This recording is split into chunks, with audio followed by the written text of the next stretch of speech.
यह कहानी है प्रयागराज के पास ही बस से एक छोटे से गांव राय रामपुर में रहने वाले श्याम, जो अपनी पत्नी राधा और 9 साल की बेटी प्रीति के साथ एक छोटे से घर में रहता। संगीत था।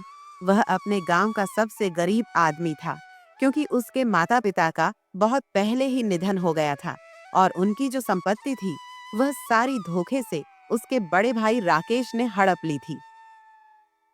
इसलिए वह एक छोटे से टूटे फूटे घर में रहकर इधर उधर मजदूरी करके अपने परिवार का गुजारा चलाता था। मजदूरी करके वह 2 वक्त के खाने के ही पैसे बड़ी मुश्किल से जुटा पाता था और उसके पास इतने पैसे नहीं बच पाते थे जिससे कि वह घर की मरम्मत करवा सके। अरे ओ फटेहाल, तू फिर पानी लेने आ गई? कहीं हमारे मटकों को अपवित्र मत कर देना, हमारे जाने के बाद ही पानी भरना, तू समझी ना? बेचारी राधा उन औरतों के सामने कुछ भी नहीं बोलती है और उनके जाने के बाद पानी भरकर चुपचाप अपने घर की ओर लौट आती है। राधा उदास मन से घर आती है और अपने पति से कहती है, अजी, हमारी क्या गलती है जो गांव वाले हमारे साथ ऐसा बर्ताव करते हैं? क्या गरीब होना गुनाह है? हमने तो कभी किसी का बुरा नहीं किया। अरे भाग्यवान, तुम क्यों फिक्र करती हो? मैं हूं ना, सब ठीक कर दूंगा। तुम देखना, यही लोग एक दिन हमसे मिलने को तरसेंगे। वक्त बदलने में देर नहीं लगती। श्याम न सिर्फ मेहनती था बल्कि दिल का भी बहुत अच्छा था। वो हमेशा दूसरों का भला सोचा करता था। लाओ भाग्यवान, अब खाना लगा दो, बहुत जोरों से भूख लगी है, फिर काम पर भी तो जाना है। ठीक है जी, आप हाथ मुंह धो लीजिए, मैं अभी खाना लगा देती हूँ। ठीक है भाग्यवान, अब मैं काम पर चलता हूँ। तुम अपना और बेटी का ध्यान रखना। ठीक है जी, आप भी अपना ध्यान रखिएगा और समय पर घर आ जाना। इतना कहकर श्याम काम के लिए चला जाता है। क्या बात है श्याम, आज कहाँ इतना लेट आ रहा है तू? मालिक, वो आप ज्यादा वो मत कर, चुपचाप जाकर काम पे लग जा। दोबारा ऐसे देरी से आया तो काम से छुट्टी कर दूंगा, समझा ना? ठीक है मालिक। इतना कहकर श्याम चुपचाप काम पर लग जाता है। मालिक, आज कुछ पैसे एडवांस दे देना, मुझे बहुत ज्यादा जरूरत है। राशन और घर की मरम्मत करवानी है। श्याम, मैंने कल ही तुम्हारा खाता संभाला था तुम्हारी, और पहले से ही 500 ज्यादा चल रहे हैं। पहले उनको तो चुकता करो, फिर एडवांस दूंगा। मालिक, आप फिक्र मत करो, मैं दिन रात मेहनत करके आपका जितना भी पैसा बकाया है सब चुका दूंगा इस बार। थोड़ा सा एडवांस और दे दो मालिक। अच्छा, ठीक है श्याम, लेकिन तुम्हें समय से रोज काम पर आना होगा, ठीक है ना? जितना कहकर ठेकेदार धनपत श्याम को पैसे दे देता है। ये ठेकेदार से पैसे लेकर श्याम घर के लिए राशन लेने के लिए निकल पड़ता है। श्याम राशन का सामान खरीदकर घर के लिए कुछ दूर चला ही था कि तभी रास्ते में उसे एक बुढ़िया मिलती है। वह श्याम को रोक कर कहती है, बेटा, मेरे घर का सारा राशन और मेरी दवाइयाँ खत्म हो चुकी हैं और मैं 2 दिन से भूखी हूँ। मैंने कुछ नहीं खाया है। क्या तुम मेरी मदद करोगे बेटा? हाँ अम्मा, क्यों नहीं। इतना कहकर श्याम वह राशन का सामान और घर की मरम्मत के लिए बचाए हुए पैसे उस बूढ़ी अम्मा को दे देता है। ये लो अम्मा, कुछ पैसे हैं, इनसे आप अपनी दवाइयाँ ले लेना। भगवान तुम्हारा भला करे बेटा। जिंदगी ने ऐसे मोड़ पर ला खड़ा किया है जहाँ ना हिम्मत साथ दे रही है, ना हाथों में ताकत बची है। घर में कमाने वाला कोई नहीं और ये बूढ़ा जिस्म अब मेहनत के काबिल नहीं रहा। मजबूरी ऐसी कि पेट की आग बुझाने के लिए हाथ फैलाने पड़ रहे हैं, वरना कौन चाहेगा यूं किसी के सामने हाथ पसारना।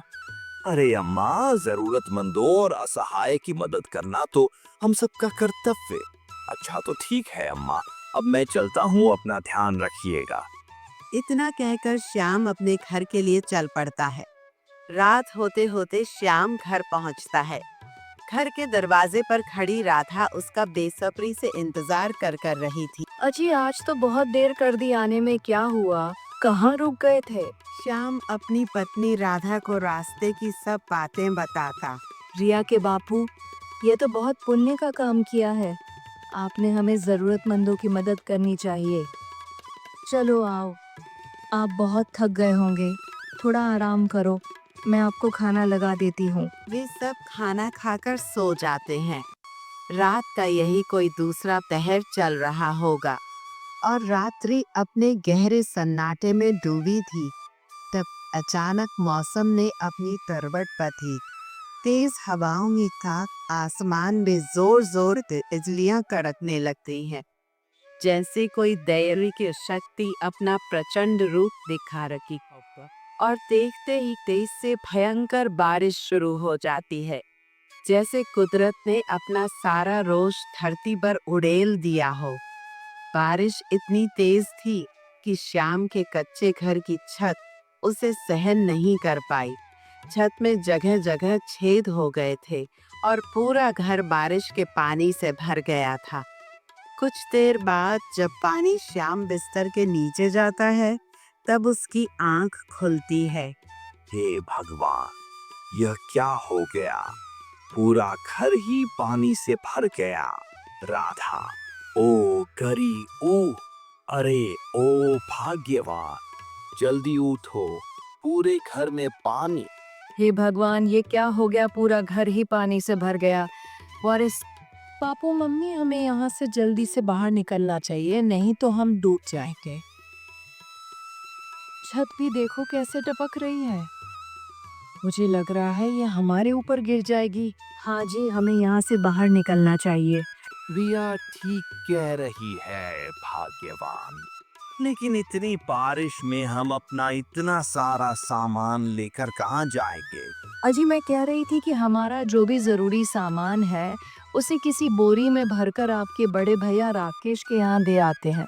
दोनों अपनी जरूरत का सारा सामान लेकर अपने भाई राकेश के घर की ओर चल पड़ते हैं। वे उस भयंकर बारिश में जैसे तैसे करके राकेश के घर तक पहुंच जाते हैं और उसके घर का दरवाजा खटखटा है। राकेश भैया, ओ राकेश भैया, दरवाजा खोलो। अरे श्याम तो और इतनी रात में क्यों इतना जोर जोर से दरवाजा बजा रहा है? तोड़कर ही मानेगा क्या? अरे भैया, आपको तो मेरे घर का हाल पता ही है।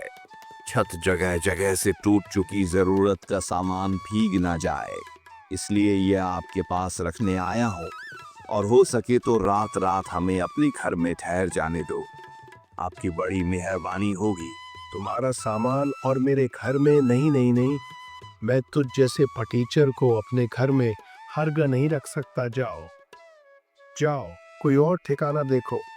इतना कहकर राकेश गुस्से में अपने घर का दरवाजा बंद कर लेता है। बेचारा श्याम इसी तरह कई घरों के दरवाजे खटखटा आता है, लेकिन किसी ने भी उसकी मदद नहीं करी। आखिरकार वह थक हार के अपनी बेटी और पत्नी के साथ अपने घर के सामने वाले पेड़ के नीचे बैठकर बारिश के थमने का इंतजार करता है।